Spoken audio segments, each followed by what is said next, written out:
Bonjour à tous, je vous retrouve aujourd'hui pour une petite vidéo sur la mise à jour de Inkscape. J'ai vu hier là qu'il y avait une nouvelle version qui était sortie, hein, ne vous trompez pas, c'est bien sur inkscape.org, parce que j'ai vu qu'il y avait un autre site français ça pouvait tromper au niveau de l'origine du logiciel. Quand vous tapez en recherche Inkscape sur Google, en fait il vous propose un inkscape.fr ici là. Voilà, en tout cas l'origine il est bien sur .org. Donc voilà, donc j'ai vu qu'il y avait une nouvelle version qui était sortie, la version 1.4. Moi actuellement j'étais sur la version, comme pas mal de monde je pense, la version 1.3.2. Donc comment on sait ça? On va dans Aide et on tape dans à propos d'Inkscape, et là donc du coup on voit 1, 3, 2. Donc ça c'est la version actuelle. Ce qui est intéressant, c'est pour ça que je voulais faire cette vidéo, c'est qu'à chaque fois qu'il y avait à chaque fois qu'il y avait une mise à jour de Inkscape, enfin en tout cas pour ma part, j'étais obligé de désinstaller la version existante pour pouvoir installer la nouvelle version. Et je voudrais voir, comme je ne l'ai pas encore installé sur celui-là, voir si il faut vraiment désinstaller ou pas. Comme ça tout le monde sera informé. Donc quand on arrive sur Inkscape, on va dans télécharger, enfin on passe la souris sur télécharger et on va dans current version stable, enfin, stable version. Et donc là on voit bien que c'est la 1.4. Ensuite, ça va choisir votre système d'exploitation, que ce soit Windows et Linux ou Mac. Donc moi c'est Windows, donc je télécharge. Et on va voir ensemble l'installation. Donc j'autorise. Et on va voir si on doit désinstaller ou pas. C'est parti pour l'installation. Donc 1.4.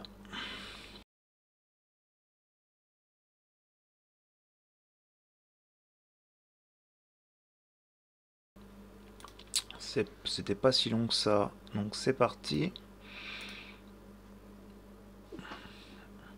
C'est là qu'on va voir s'il arrive à mettre à jour ou s'il faut désinstaller.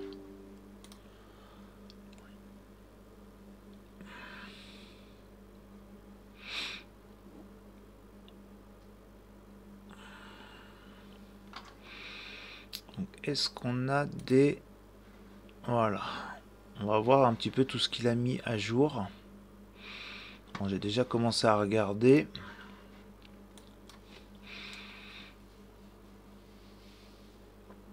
Apparemment, il y a pas mal de boîtes de dialogue. Les couleurs ont été mises à jour et pas mal de fonctionnalités en plus.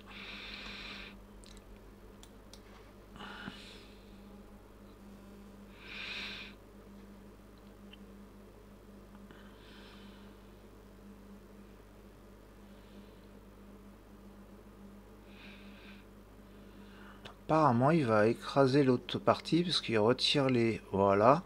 Il retire les raccourcis.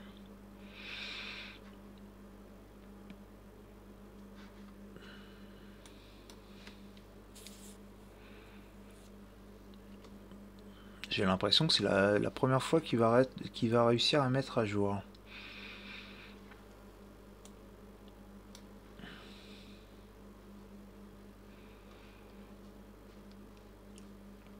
Ok, il copie les nouveaux fichiers.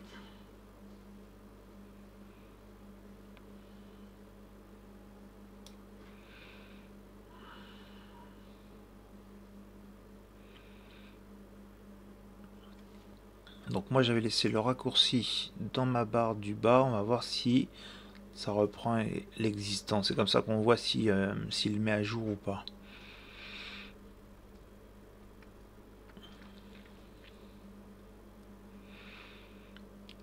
Voilà, il a remis le raccourci là-haut.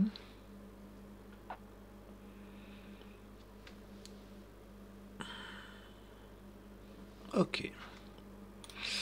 Alors premier test. Donc là, il m'a mis le raccourci là-haut. Et moi j'avais mon ancien raccourci en bas. Voilà, donc déjà celui-là, effectivement, il ne fonctionne plus. On va chercher à ouvrir. Et voilà, je m'en doutais. Donc là, c'est exactement le même cas que la dernière fois. Donc, ce qu'on va faire, c'est que... Donc, on va désinstaller du coup les deux. Donc là, voilà, il n'a pas bien fonctionné. Donc du coup, on désinstalle cette partie-là. Et on va le réinstaller proprement.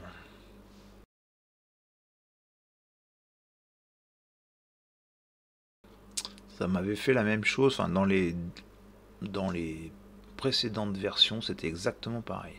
Chaque fois, ça me faisait un problème à l'exécution si on ne fait pas une installation propre, désinstaller, réinstaller. Enfin, désinstaller, installer.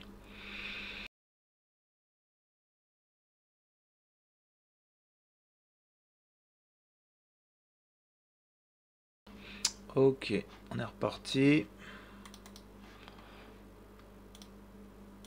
Voilà, ça va beaucoup plus vite hein, quand il n'y a pas le fichier. En fait, avant, il avait été recherché voir ce qu'il y avait d'installé sur l'ordinateur.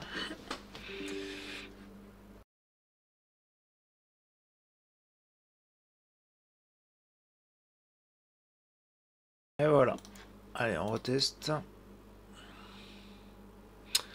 Et là, ça fonctionne bien mieux. Ah, donc c'est ce que j'avais vu. Ah bah tiens, en plus il est même détecté. Ok, donc là, effectivement, j'avais vu que la palette de couleurs avait changé. Est-ce que c'est mieux? Est-ce que c'est... Bon, c'est différent. J'ai vu... Alors, de quoi il disait? Ok. Voilà, les nouveautés. Donc, galerie de filtres. Apparemment, ils ont créé une boîte de dialogue pour les filtres. Les filtres. Alors ça, je l'utilise pas souvent. Bon, à voir pour les gars avec galerie de filtres. Voilà, ah oui d'accord, là ils ont carrément créé. Donc ça peut être visuellement pas mal, hein, effectivement, de voir les choses. Bon, très bien. Qu'est-ce qu'on a d'autre? Grille modulaire, grille. Ouais, ça j'en avais entendu parler. Alors je sais pas, définissez l'angle de la grille par rapport. D'accord, c'est dans la mise en page, certainement dans la mise en page, dans les propriétés de documents. Grille, voilà. Voilà ce qu'on peut changer. Ajouter une grille rectangulaire, axonométrique. Voilà, d'accord, d'accord. Ok. Ça, je l'avais vu, effectivement. Ça, c'est bon. Et qu'est-ce qu'il y avait comme autre? Police. Ah oui, j'avais vu la police aussi.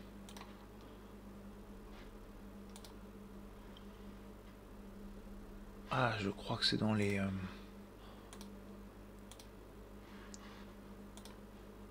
Oui.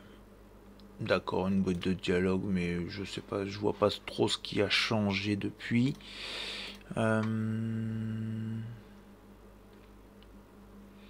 Poignée personnalisable, ça c'est pour les permettre, c'est pour les utilisateurs expérimentés. Ok, découpage d'images, découpez vos graphiques. Bon, ça sera à tester. Donc là, ils ont ajouté les fichiers Affinity Designer aussi, j'ai vu. Prise en charge de liens internes dans les PDF exportés, ça c'est pas mal. Bah voilà, j'avais vu que c'était pas foufou les différences, les nouveautés, mais en tout cas déjà rien que sur la partie nuancier on verra ça, et puis les filtres que j'utilise pas beaucoup, mais en tout cas voilà, on verra ce que ça donne. Donc voilà pour cette petite vidéo. Je voulais surtout voir au niveau de l'installation si ça avait changé ou pas. Apparemment non. Donc là on est bien sur la version 1.4, donc on va aller explorer ça. Voilà pour cette courte vidéo. Je vous dis à bientôt. Au revoir.